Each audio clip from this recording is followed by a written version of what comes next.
The Asian Avengers, so weak. Asian Avengers, so weak, so fuckable, bro. You know?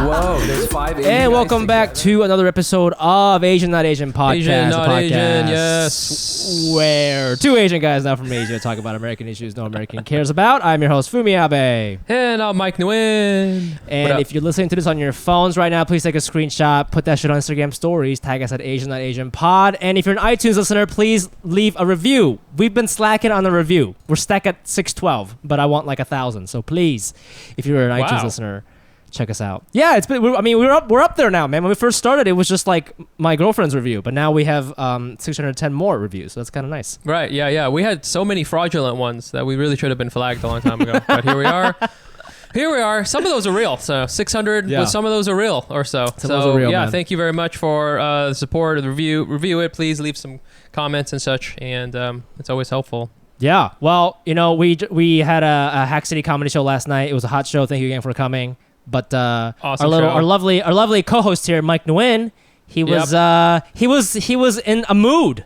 He was in a mood. Always, yeah. And I was a little bit scared because when Mike is upset, he does give off a school shooter vibe, and I was very scared. And so I texted him to make sure he was okay, and he was like, "We'll talk about it tomorrow." I was like, "That doesn't answer my question," but here we are, and so here we are live.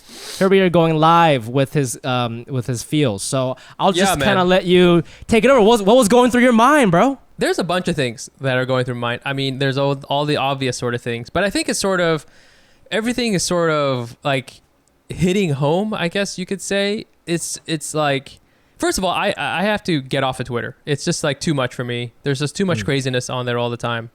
And the thing that really had like kind of set me off was this tweet that our good friend Subha Agarwal, she tweeted this, but it was this thing, and it was like this old Joe Rogan podcast, and this like gross comic was like saying these gross things. It was so gross. And it wasn't just that. It's a lot of things, but just lately I just feel like stand-up comedy as a whole, and then stand-up comedy has just really disappointed me in a lot of ways. Like other comedians have disappointed me. I've disappointed myself. I mean, I'm in the boat too. I'm not like some saint, but I just feel like this art form that's supposed to be transgressive and give people power and give people a voice, just hasn't really been cutting it. And it's sad because like I still love comedy. I still love getting on Hack City and doing shows. I mean, I did another show after Hack City, and I have a show tonight, and I still love stand-up, and I love the art form. But I just realized that it's not as transgressive, I feel, as it should be, and that's a real bummer because it labels itself as being something progressive, but it's really in some way, so many ways it's not, and I think in so many ways it can be, but I just haven't been seeing it, and I feel like it sucks because like this is the the sphere that I'm in, right? This is a change I can sort of make, right? So it's like these are supposed to be your peers, and you're just sort of like disappointed by everybody, and again, I'm not like saying I'm better than anybody else. Of course, I'm right there with you, but this thing that was supposed to be awesome, it's like you found out that you had this amazing, whatever skill or something really powerful that you felt could change the world, and in the reality, it's like just reinforces the world, and it's just like that's a real bummer, That's sort of what was going on, and like if this is stand-up comedy is supposed to be like the fun thing, I do this for fun, and if it doesn't even if the thing that I do for fun isn't fun, then where does that leave us? You know what I'm saying? So that's sort of like what was going through my mind, and it's a bummer. I don't know. What do you think, dude? I feel that, bro. I mean, for listeners, if you don't know, the thing Mike is referring to is like there was a clip that went viral on Twitter of Joey Diaz and Joe Rogan talking like, I don't even know. This couldn't have been that long ago, but they're talking about like how Joey Diaz was bragging about how he was saying like when he used to have a show and a female comedian wanted to get up, he would be like, "You gotta suck my dick" or something like that, and they're all kind of like laughing about it. And he actually admits to it? Like, he's like, yeah, a couple girls did suck my dick. And I'm like, okay, I think that's a crime, but like, he's just saying it on this public platform. But it went viral, and it kind of like encouraged a lot of female comedians to come out there and be like, one time on an opener, canceled my spot because he found out that I had a boyfriend, and he told me that if I want to open for him, I have to open. If I want to open up for him, I have to open my legs for him, or like some hacky ass shit like that. That was like what Suba had to do, right? And I mean, it's just like I can see that for sure. I mean, I'm a guy, I'm a straight male, and I go to open mics and I feel gross there, Yeah, just being there. Just being there, and I can only imagine what it's like. I cannot even imagine what it's like, if I was a female or someone who identified that way, and it's just like it's just, and it just kind of reminded me of all that stuff. You know what I'm saying? We've been to horrible open mics, and we just kind of push all that stuff to the back of our, you know what I'm saying? You kind of push it away because you're just like, I just want to get up. Just want to get up and just do my time. I just want to do my thing and just go. Yeah. So but yeah, that was sort of it, and it just like that was like fuck, man. It's just kind of again like it was like in your own backyard, For sure, I think that the tendency or the urge to like push it aside, like maybe that was like the problem all along, and True. For a lot of reasons in these past couple of weeks, this whole like it started with the George Floyd thing. Well, it didn't really start with George Floyd. It started a long time ago, but this whole movement kind of like they're opening doors for sort of adjacent problems like this one you're talking about, and I think comedians, artists, we're all sort of like kind of forced to reassess everything that we stand for, and that's kind of wanted to get in to with our guest today, just kind of like standing up for what you see and kind of like how to go about doing that. And our guest today, the last time she was on, we had a 90-minute roast battle. The episode went viral, and honestly, she's one of my favorite people in the entire comedy community. She's one of the good ones, okay? And she's one of my favorite things that she says is she always claims that being straight is her biggest flaw, which is amazing and hilarious. So it's true. So anals, let's give it up for the hilarious MILLY Tamarez. Yes. Oh yay! Thank you for having me. I was just hearing what you were saying, Mike. And one time I was on Tinder and I was talking to this guy, and he was like, "Oh, you do comedy?" And I'm like, "Yeah." And I had just started doing like stand up, but I was doing already. I was very comfortable with sketch and improv. And the guy's like, "Well, I have a friend who runs a show in Bushwick, and maybe if we go, like, if this goes well, like maybe I can get you a spot on there." And then I'm like, "Oh, what's the show?" And then the show was a show that, like, I actually knew the guy who was booking it, and he had tried to book me a bunch of times already. And I was like, no, because I didn't feel ready, and I didn't feel ready to do a set yet. So I'm like, wait, you're talking about this fucking show? Yeah, I know the guy. How do you know him? And he's like, oh, my drug dealer's friends with... So he didn't even really know the guy. Oh, God. You suck. Jesus Christ. Well, I'm so sorry you had to go through that. How are you? I mean, I haven't seen you in a while. How are you, and sort of like, how you been through this whole 2020 cocktail of chaos, man? Man, it has been a fucking ride. From, like, when I went to Europe... I was in Europe up until the travel ban. Mm-hmm. Wow. I had this trip booked, and then I got an audition that me and you did. Oh yeah. And, yeah. I booked the audition after I booked the trip, and I was like calculating. I was like, okay, well, if I leave, or if I go like leave my trip early, I'll miss like $700 like on hotels and all this shit. But if I come back, it's $500. So I came back to New York, did the audition, and went back. Oh my God. Yeah, I know. It was very crazy. But I'm glad I did that because, who knew that was going to be the last hurrah. And then, I'm not going to go too much into the audition and what happened after that because, quick side note, we all got coronavirus from the audition because the main guy had it and he gave it to everybody. See, Fumi said that, I didn't, so he already got hired. I didn't even get the job. I'm like, is this the worst job interview ever? To sort of tie it back to the thing we were talking about up top, but on top of all those little stressful things, something happened. Some shit happened on Twitter. Some shit happened on Twitter, and we don't know. We talked a little bit yesterday. We don't know if it was a good thing or a bad thing. I know you feel kind of neutral or like kind of weird about the whole thing, or at least not 100% satisfied with the way it went down. Not for your own game, but just like the way the world is. So yeah, I just kind of wanted to get into it, and I feel like this story has different parts, but I want to come at it not from a vindictive point of view. Like I don't want to. This is not. We're talking about you calling somebody out, but I don't even want to use that word because I want to use the word like bring into light, because I feel like that's what you sort of did, and I really appreciate the way you went about it. I feel like that's one of the reasons why the whole thing went viral. But I was just kind of like, give us a little backstory on like sort of what happened. I guess all the way up until like your call out thing, and we can just sort of get into it from there. What does viral mean to you? Because sometimes I'm like, does something go viral? I don't know. Like I don't know. I think it didn't get like over 1,000 or something. I don't know. Yeah, it's like 2,000. But okay. So I love that that's what we're still thinking about even after all this, I know, like, what is viral? What's our metrics? What are the metrics? I know. Like, back in March, like, second week of March, a late night show reached out to me, and they're like, we would love for you to submit a packet. And I'm like, great. And then they're like, we give a week to do it. So do you want to do it today, or you want to start this week or next week?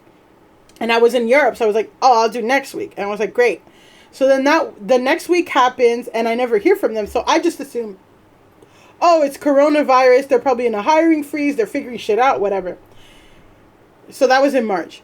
Then I see one of my friends had posted, one of my black woman friends who's a comedian who's super talented. I love when I write 2 packets for a late night show, and they hire 3.5 white people, and the first episode's about police brutality. Like, that's what my friend tweeted. Yeah. There you go. And then I was like, what? And then like, she took it down immediately because she knew that it was not good for her career or whatever, and even that was fucked up, right? Then I talked to her, and then it was the same show that didn't send me so I was like, what the fuck? And then I talked to another friend. And she was like, my other friend was a woman of color. She was a head writer of another show that was really well, that like was canceled. And the whole writer's room, like, to support her, edited her packet, like, and really did all these drafts and stuff. And she didn't even get an interview. So and then when I look, I'm like, they didn't even send me the materials. Yeah. Right. And I emailed them, and I was like, yo, like, I thought something happened, like, what's going on? And they're like, oh, my bad. You know what I mean? And I'm seeing these white people, like, and it's not their fault. It's not the white people's fault, but I'm just like, it's kind of their fault. I'm just like, well, it's not the fault of the people who took the job, but it's more like, I'm just like, they just reached out to all these women of color, like, because they want to feel good, but not because they're actually, like, they actually don't care enough to make the extra effort to make sure that we get the materials, or even to give feedback of like, you were almost there, like nothing. And that pissed me. That was like, I was pissed, right? I mean, that kind of shit is like, I mean, I hate to be like literary, but like the book Invisible Man of like no one cares about this black guy. Like, people keep bumping into him. Like, he's just not a presence. It's not important enough. He doesn't, society makes him feel like not important enough, and he can just like hide. That's how I felt that was how I was feeling. Like, and that's how I feel sometimes in this community of like, I fucking bust my ass, and like, I just felt like no one sees it. People reach out to me, like, I get these opportunities and they don't even care to follow through. Or I'll fucking spend, they feel good reaching out to like a diverse pool, but they always hire a white woman or a white person. And then like, I work for, when you get a packet, it's like a big writing assignment. It's like a 10-page thing. And then you drop everything that you're doing for that week, and you write it, and then sometimes they don't even email you back to say that they got it, or that they gave the job to somebody else, or they don't, and then you just see on Twitter that some white person who was a head writer of another show, and it's just like, well, if you have a white head writer, like, I'm never gonna, so it's that thing. It's like, I'm never gonna break in if if they're like one slot for women, it just felt so whatever. I'm on Twitter, and I see this person this white girl, and her whole like I just saw her tweets, and it was really like calling out that, you know, a lot of black people have to put their career at risk to call out these institutions, you know, to say like Second City's racist, or all these companies are racist and all this stuff. And then she did like this whole thread about like why it's fucked up that black people have to do that. Why, you know, like, I know that her whole thing was like, I don't remember it anymore, but like, I know that like I'm not perfect, but I don't even know if she used I'm not perfect, but she's like, I'm doing the work and other people should too, and I'm still figuring out what my whiteness means and all this stuff. And I screenshotted that and I sent it to two group chats, and I'm like, yo, remember this fucking girl? And they're like, yo. And like, you know, I do she's a writer, right? She's not just she's a very successful writer. Right. She's been on like a lot of written for a lot of TV shows. She's objectively more powerful than me. But we did a few years back, me and this one girl did a panel. So, you know, something that I do is like, it's really fucking hard. Like, there's all this, like, a lot of people hoard information. It's like all this nepotism and stuff in comedy. So, like, what and I want it to be easier for other people. I coordinate these workshops to get people information and to get people like how to write satire and all this stuff. So I did this one girl posted in a Facebook group I'm in, and I have Diverse as Fuck as an organization, and we've done a bunch of stuff. Very proud to say that Diverse as Fuck, like, this round of Onion contributors, 21 came from our program. So nice. Like, very proud. Like, we do the work and whatever.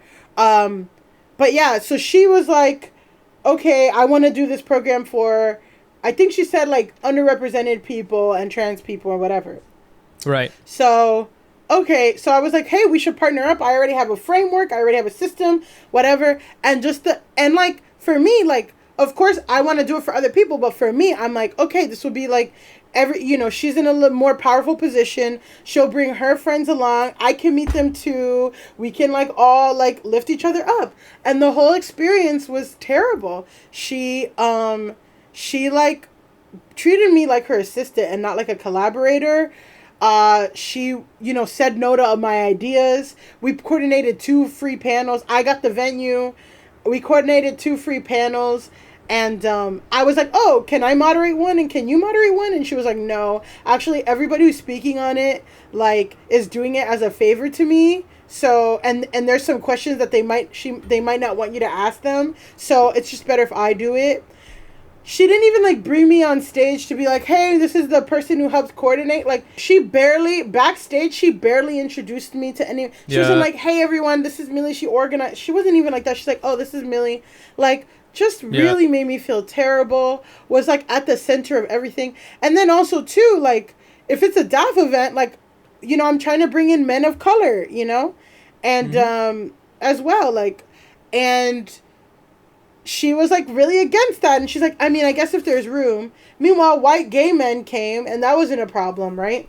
And then my friend who was writing on Kimmy Schmidt asked if he could speak on it, and I asked her, I'm like, oh, can my friend speak on it? He's working with Tina Fey. Like, she was like, no, men kind of ruin the vibe. And it's just like, I've heard this about her, how she has like a disdain for men. I don't know. Anyway. Yeah. So you end up kind of, what did you end up saying on Twitter to this person? Well, basically after that thing, like, I just kind of swallowed it, and like, I felt like I couldn't say anything. I was backstage the whole time, and it was like a really shitty experience. And I feel bad because multiple people before I even signed up were like, don't work with her. Like, she fucking, multiple women of color and people of color told me, don't work with her. She's this and this and that. And I thought like, I thought I could like figure it out. I'm like, oh, she's going to use me. I'm going to use her. But she used me like more than I anticipated. So I was like, damn. Man. So when I see this thing, I text my friends, and they're like, yo, and I'm like, should I say something? Because I'm fucking pissed right now. And they're like, my friends are like, we support you, we'll retweet it, blah, blah, blah. And my one friend was like, Millie, like, if she's in a writer's room, like, she's not going to hire you, and you're going to ruin all this stuff. Like, my one friend was talking me down. And I sat there, and I thought about it, and I'm like, I don't want to work with this bitch anyway. And then fuck this bitch. What? Like so she could do this shit again. Like she would just do it again if so. I hit set tweet, and like as soon as so I wrote everything that I just told you. I wrote it in all these tweets, like stream of consciousness, like whatever, like, and I quote tweeted her, and I wrote all of that. I had to suffer in silence. You like blah blah blah. You didn't listen to any of my ideas. You didn't even vote. So yeah.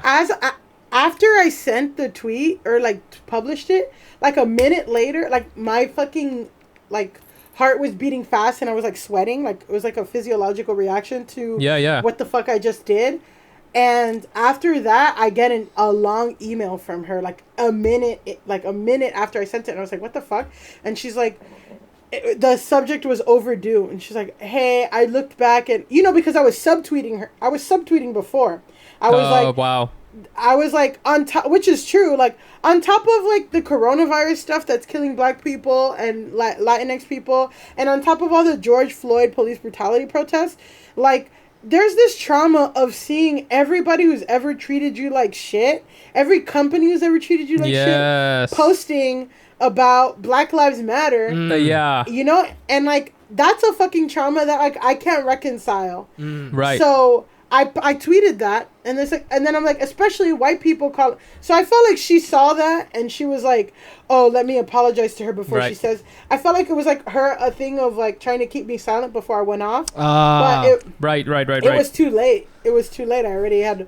So when I read it, it was like I was like, "Oh," she was like, "I'm really sorry. I know I did this. I know I did," like basically everything, like acknowledging everything that she did, and I'm really sorry, and like I can talk to you about it. And the last line was like, "Oh my God, I just saw that you posted on Twitter about this." Like, so it was like it was too late, and then everybody started ripping her, retweeting. What the fuck? So what did you think about that? Because you had this sort of like pure intention with this. It was just more like, I just want to like make sure that this is known. It doesn't sound like from the way you tell the story like you wanted to get her fired or any of that. I'm not even sure if that happened. But as soon as it enters a Twitter sphere, you have no control over the narrative anymore, right? People are going to just bring up anything. In 5th grade, she called me fat. Whatever. Like, people are bringing in everything. Yeah. And sort of like, so what'd you think about her apology? And like, B, like, what were you feeling when people were like kind of ripping into her? Was there like, it must have been kind of weird for you, right? Like, I started getting a barrage of texts, like from all these different people. I'm so proud of you. I knew she was like that. Blah, blah.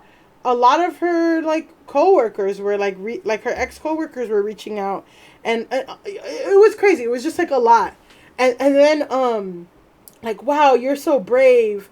And then it turned into, I mean, people were going in on her, and she reached out to me. She retweeted what I wrote. I don't know why she did that. That's the white person move now. When you get called out, you retweet and you say, "Thank you for calling me out." Yeah. I mean, I guess like, I appreciate her not deleting her tweets though, because that would have been whack. I hate when people do something fucked up and then immediately delete it. It's like, no, it's okay for you to sit in it a little bit and figure like out why people were mad. So I respect her for that. And I don't know if I would have retweeted it, but like she retweeted it, and that was good. Like, so that, I don't know, for her followers to see. And then she replied, and she was like, and then so it was like dealing with that, seeing people rip her. Like, I don't know, you know what I mean? I don't know how I feel about that. Like, you weren't out there to try to like get like a dog pile going, like you were saying, right? You were just there to just to say, hey, this is what happened. You weren't even out there trying to bring this person down. No, I was like, you're hypocritical because what I said was, you're a hypocrite because you just wrote this whole thing about people who have to risk their job when like you did this shitty thing to me, and you knew that, like, you knew it was shitty, but you're like sitting in comfort knowing that you have more power over me. So then don't like call out other white people for being shitty when you're shitty yourself. Clean your own house. This is this is sort of what I've been talking about. I feel like, this whole industry we're in, there, all these people are always virtue signaling this and that, and like they're talking about Black Lives Matter, and they're posting black squares, but they still you know, the industry's the industry. You know what I'm saying? So like, do you feel, you know, Millie, do you feel like that there, you know, we've been trying to talk about change, right? And you know, we hope there's change on a big macro scale, and we hope there's change even on the smaller scale, right? I mean, do you feel like there could potentially be something different that happens? I mean, from you were able to, you know, get some traction. I heard you got a manager, which is awesome. Which, by the way, I can't even believe you didn't have one before, because we look up to you. Like, me and Fumi we're always like, what's Millie doing? Because like, and we're like, you know, we're like asking you these questions, and I found out you just got rep just now. And I mean, what do you think? Do you feel like change is going to happen? Do you feel like something, or is this? Well, those are like, you're asking me like 5 different questions. Sorry, I want 100 like answers. Asking me about so the reactions, and like kind of still back to like Fumi's thing of like, how do I feel? It was like, I mean, overall, I was so scared because it was like this thing of like, I thought that if I spoke out, it was gonna hurt my career. But then the reaction, and I really feel like my intention wasn't to like dogpile or like fuck you bitch.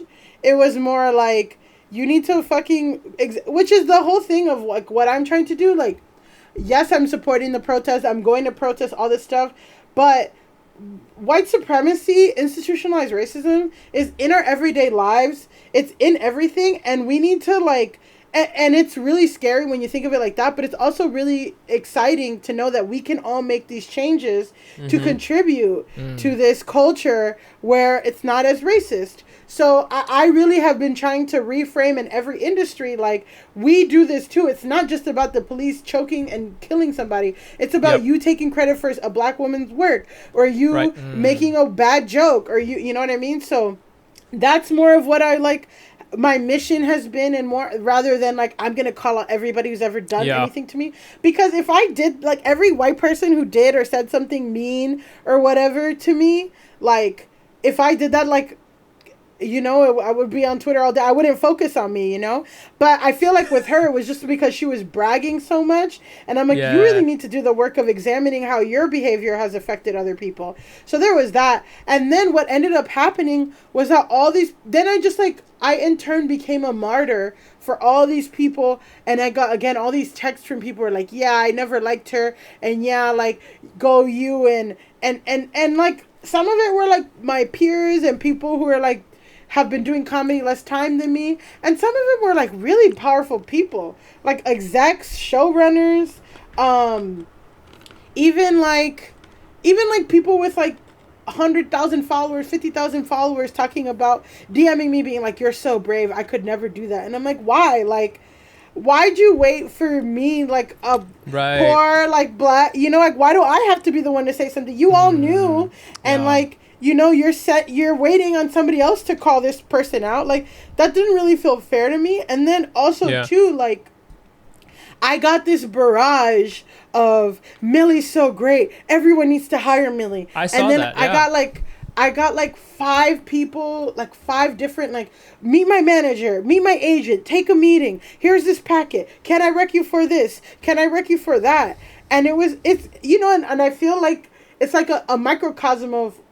So it was just like, it made me feel weird. I'm like, very happy to get the attention. This is what I've been looking for. I mean, and fighting for years, like, for people to see me and see my work and like know that, like, it's just so hard to be seen and understood as an artist too, of like, I am black, I am Latina, but I do these like kind of feminist joke. Like, it's hard to get people to see you, and like, for all of this stuff to come at the source of like, damn, why do I have to call this white girl out to like get this shit that I've been working so hard for? And like, it took like a few of my friends to like, you know, white people never ask when they get shit. Like, they're never like, oh, I don't deserve this because my uncle gave it to me. They just take it. It's just like natural for them to take it. It's not even natural. It's more of like, I was feeling like kind of like, maybe I don't deserve this, or it's cheapened, because at the root of it, it's, I see. I only got this because I called someone out, not because I'm that's how I felt. And my friends were like, it doesn't matter how you got it, and like if you weren't talented, if you didn't have the talent to back it up, then all these people wouldn't champion for you. So even that was like a lot to like process. So then what ended up happening too was that girl sent me thousands of dollars on Venmo. On Venmo. I heard that. Dude, tell us about that. Like, when did it? How quickly did it happen? And like, what the fuck? What was the comment on it? Like, beers? Also, and then what kind of taxes do you think you're going to have to pay on that? You know what I'm saying? As income. Shut the fuck up. First of all, shut the fuck up. Second of all,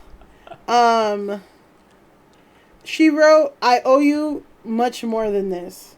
Oh, okay. And it was like, but when I published it at 5:55 because I remember the timestamp, and I got that at 7:50. So like not even 2 hours later. Yeah. But then other people sent me money too, like what? People, like because basically she was like writing me like, we can talk about this, Millie. I reached out to Millie and all these, because every time she tweeted, people are like, did you ever respond to Millie? Like, what are you going to do to change? What are you going to do to apologize? Yeah. What? And like all these people, so then like an hour after I published the tweets, all these people were tweeting me, and it's like, Millie's only, and then I wrote like, Millie's only setting, which is so funny but I was like, Millie's only accepting payments in the form of apologies in the form of payments. You can Venmo me at Millie-Tamarez at whatever. And then I put thanks management, even though I was unrepped. But and then because I have that white forgiveness thing where white people can like send me money for whatever white guilt they have. I wrote. People, I mean, like, tell us a little bit, because I don't know if people might know. It's like this hilarious. I don't even know if you want to call it a bit anymore. It's like this crazy, awesome thing you do. Like, so like, how does it work exactly? Yeah, so basically, like a few years ago, I made a sketch video, and it's like, white people, if you feel guilty, all you have to do is send me money, and I will forgive you on behalf of all people of color. And it was like a satire, because like I feel like white people will be like, hey, I want you to know, like, I'm sorry for Trump winning, and it's just like, okay, why the fuck you sending me that? Yeah. So I made that video, and then people did start sending me money. And like in the memo, they would write a confession of whatever they did or like why they feel like, and then it like that went viral, and that was like in 2017, and I got like a bunch of write-ups in different like publications about it. Yeah. And I ended up having to stop that because it was funny and it was a fun bit, but it was just becoming too much of like, white people have too many things they're guilty about that you just no, it's also like, if I could push a pause on like me experiencing racism and like discrimination and just like deal with this funny bit, but like I still have like all this shit that I'm experiencing, and then on top of that, like white people are like sending me like, oh my god, one time I did this racist thing, and I'm like, they're like pushing it onto you, right? Exactly. And I was like making myself like, exposing myself to this shit. So and like I was just getting these messages that kept getting like heavier and darker, and then it stopped, and then I kind of like just slowly, I realized the more I posted like my screenshots of it and like my commentary, the more I would get, so I stopped posting. What's the weirdest one you got? I mean, I don't know if it was weird. I think maybe the $2,000 for that you just got. Well, wait, can we talk about that for a second? Like that, how does that make I didn't say the number. I didn't say the number, Mike. Well, sorry. Whatever. It doesn't but like, it doesn't. You said thousands. It could be 5, whatever. But like, how? No, and it's ironic because you just did a podcast. You were a guest on a podcast called Reply All, which is a very famous podcast, and the whole episode was about like white people just paying black people because sometimes they feel too guilty or maybe like just not in the mood to go protest, and they're like, hey, have a coffee on me, and they might feel like that's enough. And there's a whole argument to be had about that, but like, I don't know how I would feel if somebody put a monetary value on some racist shit they did to me. You know what I mean? Like, if there was a kid in my high school who called me Masa Ching Chong for like 4 years, if he sent me like, hey, sorry about that, man, $300, like, I don't know if that would make me feel good. You know what I'm saying? Or maybe it's because it wasn't 2000. I don't know. I mean, the there's like two things. It's like the one that I got from that specific woman, and then the money that I get from random people. So from that woman, I felt like when I got it, I got like so flustered I almost passed out. I was like, what the fuck? Like my heart stopped. Cause that amount of money, like to me, like I gotta move shit around. Like I don't just have have $2,000 on deck. But like you know, and like 2 hours after, you know, that was like spiraled, you know? But then, you know, I was thinking about it and I'm like, nowhere, I'm going to keep the money, of course. But nowhere in my like complaint or like where I felt slighted or anything was my complaint that I wasn't paid. It was more like interesting. Like I didn't do that for the money. I didn't enter in that situation of like, I'm going to do these panels and I'm going to make money off of them and I'm going to pay my rent, and she stopped me from it. It was more like, I'm going to use this to make connections and help me be a stronger applicant for these late night jobs, you know, whatever. So for me, I'm like, the money's nice. I'm never going to give it back.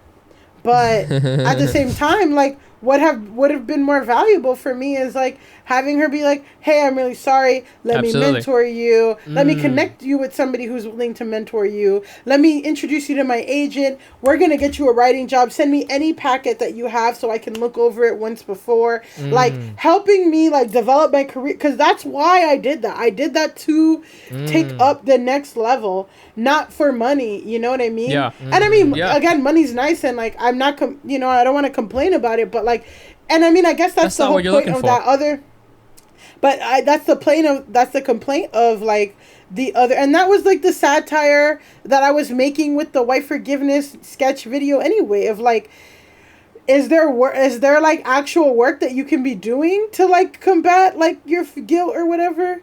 Because I like the way that it was in the Reply All podcast. Guilt is what happens when there's a space of what you're actually doing and between what you know that you should be doing, right? So like there's work that white people and a lot of people can be doing to like make this world a better place, and they're not doing it and just throwing money at the situation. I mean, it can be helpful because, you know, when I first did white forgiveness in 2017, all that money went, like, I got to pay Andy Zhao to make videos for me, and I got to like boost it back into my sketch team, and like that helped, you know, that money actually directly helped my comedy and helped me like get whatever. But like, you know, it's episodic. It's like a very episodic help, you know. It's not like, it's not a it doesn't, it's just a one-time thing and it goes away. It's like give a man a fish, teach a man how to fish. But that disconnect is what I'm talking about, because it's like, you know, a lot of people, I'm not talking, I mean, myself included sometimes, like, they're too lazy, or I don't even know exactly why. It's a laziness. Maybe they don't really want to. Maybe they don't actually believe, but they don't want to offer your time. They're just like, can we make this go away? Here's X amount of dollars. And that's like sort of to bring it back to what Mike was saying up top, that's like this sort of a sad reality of this situation, is like, do people care? And if they say that they are on social media, why didn't someone stop Suba from being in that situation? Like, why wasn't anyone there for her when that happened? Where was the club owner when that happened? Why didn't the booker of that club question what happened? You know what I'm saying? Like, I feel like it all kind of leads up to all these ridiculous situations that people have to be in. And just to address like what Mike was asking me of, like, do I think things will change? I feel like, do I think all racism will be over now that like people protested George Floyd? No. Do I think the conversation definitely shifted and people are taking it more seriously? I mean, I really see this as like the Me Too movement for people of color and mostly black people, because it's like this reckoning of like, and you know, because a lot of women were complaining about sexual assault and sexual harassment for years, and then it just took this really big thing for people, and then people really started examining to the point now where, you know, even people are like, oh, well, is it even okay if I flirt with a woman or hug a woman? Because it's like, but you know what? Yeah, let's fucking do that, because like, I want people to get like that with race and with, because even just like the way that we talk and the way, because everyone's like PC culture, whatever bullshit. like a few weeks, you know, at the beginning of quarantine, I was with Marsha Belsky and Melissa Stokowski, and we would watch movies. We'd watch rom-coms. These are rom-coms like targeted to women, progressive ones too. And they were so offensive.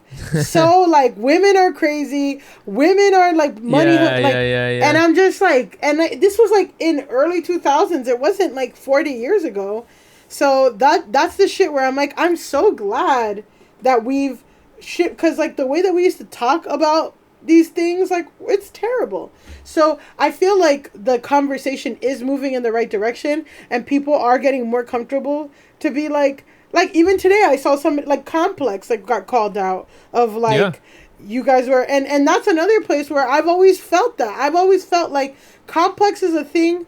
Complex is a company that like directly makes money off Black and Latino people and culture. And, like, everybody that I see on works in comics, like a white guy or, like, a non-black POC, you know what I mean? So, like, so then just hear a Black woman's thing of, like, you guys did all this shit to me, you guys treated me like shit, and now you want to post Black Lives Matter? Fuck you guys. Yeah. I'm breaking my NDA. NDAs are fucked up, you know? Yeah, which, like, for sure. NDAs are fucked up because... I get it. You don't want somebody to expose trade secrets, but, like, then it also keeps all these people, like... from telling the truth on you. So it's crazy. So I feel like things are changing and progressing hopefully in a good way, but I feel like we just all got to constantly be doing work and reevaluating and stuff.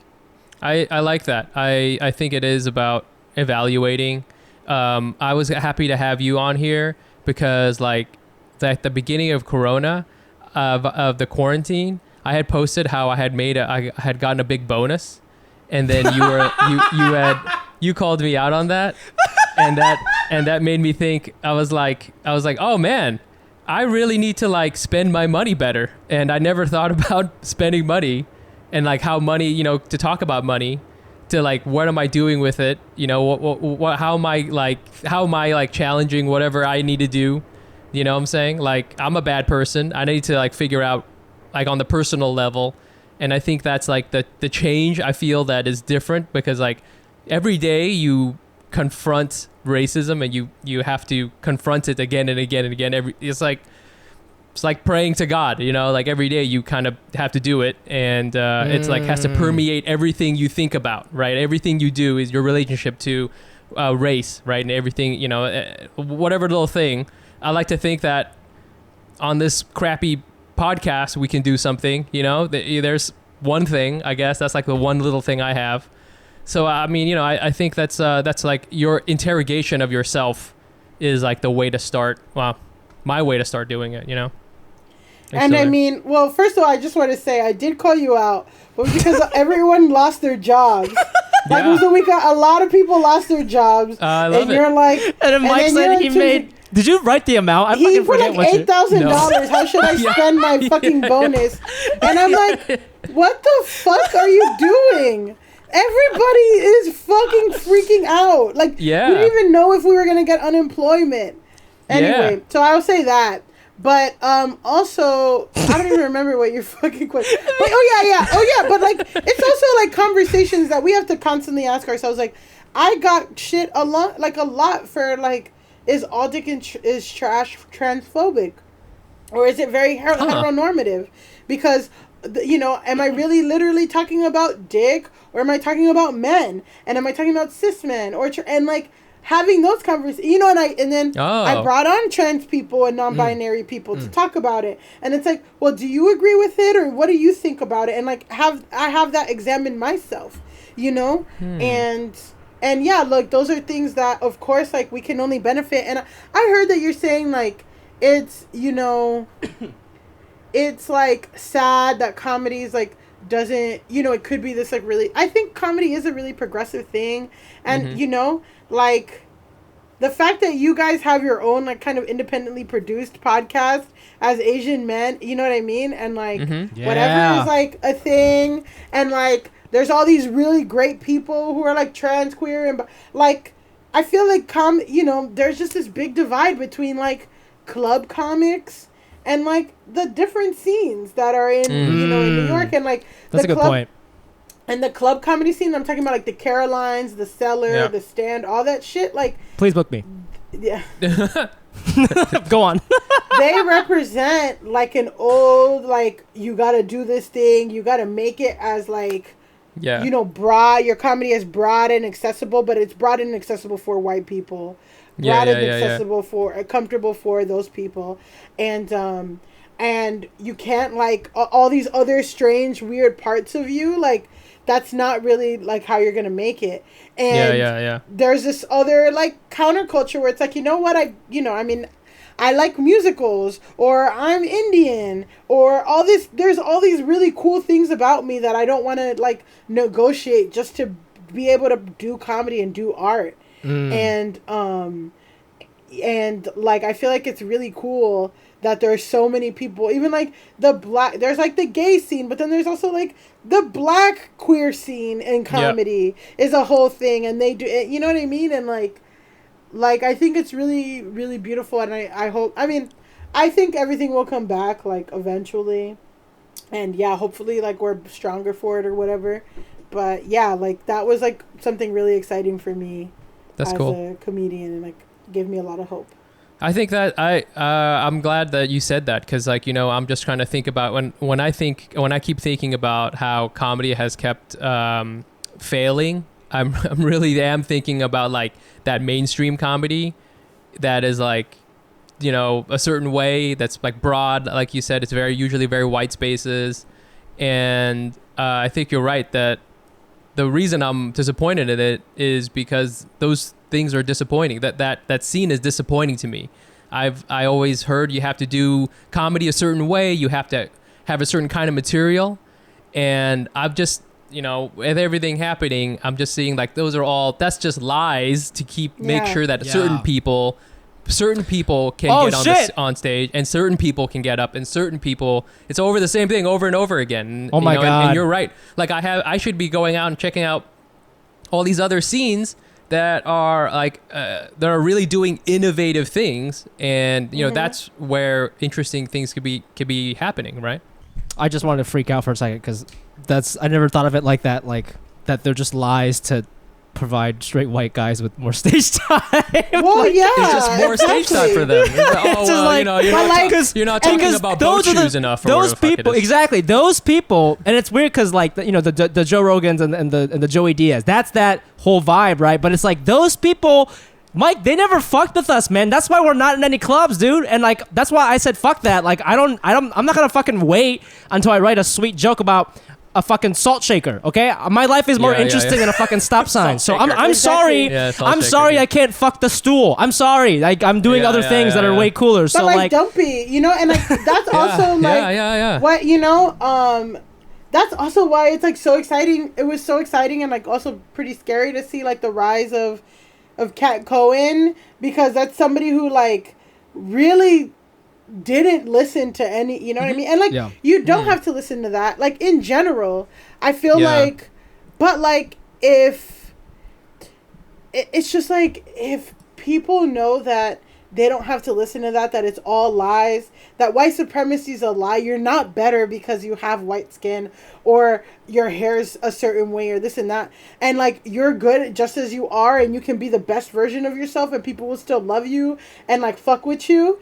If everybody really knew that and felt that 100%, they would have no power over us, and there wouldn't be people willing to jump through the hoops of like, you're right, I'm gonna do 3 auditions to whatever, and I'm gonna go through all these hoops that you're like, you'd be like, no, fuck you, I'm gonna go do like you guys are doing it already, like you probably don't even like aware, but the fact that you're doing a show in Canal Street Market and not like in Midtown at some whack ass whatever, and you're selling out and you're whatever, like, you know, that's like the proof of the thing, you know. But like they don't want you to know that. They want you to think that this is the only way, because this is the only way, right? Then they can't pay you less, and they can't like devalue you, and they can't, you won't accept their bullshit, or you won't accept that like, oh, this and that. And I mean, I think that's like that's really what decolonizing your mind is. Like decolonizing your space. Millie, you're Yeah. You're booked. You're booked. Well, Fumi did You got say. it. Fumi You got said it. I have to suck his dick to do Hack City. So I was like, no, I'd rather Oh my die. God. I was like, Don't I'd rather even joke die. about that, dude. Oh I my would God, that was never. amazing. I would never. I would never. And I would only ask my girlfriend to do that, and she always says no. So nobody's No one's sucking my dick. sucking Fumi. Nobody sucked my dick. I don't even want it. I don't even want it. America, no one That's thing. funny. If there's one thing you take away from this podcast, Fumi does not want his dick sucked ever for any reason. That's a lie. If you go on All Dick is Trash podcast with Fumi, he says the first time he fell in love with someone was someone who sucked his dick and didn't ask for anything in return. That was nice. That was very nice. Do not do that. Millie, thank you so much for coming on. And, Yes. I mean, I don't know. I feel like so many people put so much stuff on you. I'm sure we just did just now. And you're just like, you're killing it as usual. Where can people find you? I mean, are you working on anything awesome that you want people to know about? Let us know, man. Yeah, we're going to have a new batch of All Dick is Trash podcast episodes coming on. Please listen to that. Follow me on Twitter, on Instagram. I'm just like, how long are we going to be in quarantine? Who knows? I don't know. What's your Twitter, just so everybody knows? My Twitter is MILLY, MILLY, Tamarez, TAMAREZ. At Twitter, or at MILLY Tamarez, known as Lactose Intolerant, formerly known as Spaghetti and Meatballs. On Instagram. I know, right? I'm really killing it. I love and it. on Instagram, I'm Millie on Fire, MILLY04IRE. Somebody made a fake Instagram with Millie.Tamarez, and it has 75 followers, and they used my real headshot. Whoa! You got stalkers? Yeah, you gotta be careful, I bro. definitely have stalkers for sure. That's wild. funny. Yeah. As always, you can find us on the social media at Asian.AsianPod. I'm also on there at the Fumi Abe. That's TheFumiAbe on all platforms. You can find me on Instagram at you can find me on Instagram at Nice Pants Bro. Be sure to check us out on Instagram and on Hack City. Patreon. Yep, patreon.com/Asian.AsianPod. We got bonus content on there, so if you want more of this, please subscribe. We have like 13 bonus episodes on there. We do it once a month. It's awesome. We also give you a shout out on the podcast. And guess your ethnicity based on your last name. It's a very racist game, but we have fun with it. And lastly, Hack City. It's a show that we do on Zoom every Fridays, 8 p.m. Eastern. Just Google Hack City Comedy, Eventbrite, and just RSVP. And we hope to see you guys there next week. Mike, anything else? I think that's it. One more time, thank you so much to our guest Millie Tamarez for doing this. This was amazing. Good luck. We'll be in touch and we'll be doing stuff. I hope. I don't know how you're not working. It's crazy. I got some shit popping off. So. Hey. All right, guys. Well, thank you. So much, guys. See you next week. Bye. Bye. Bye.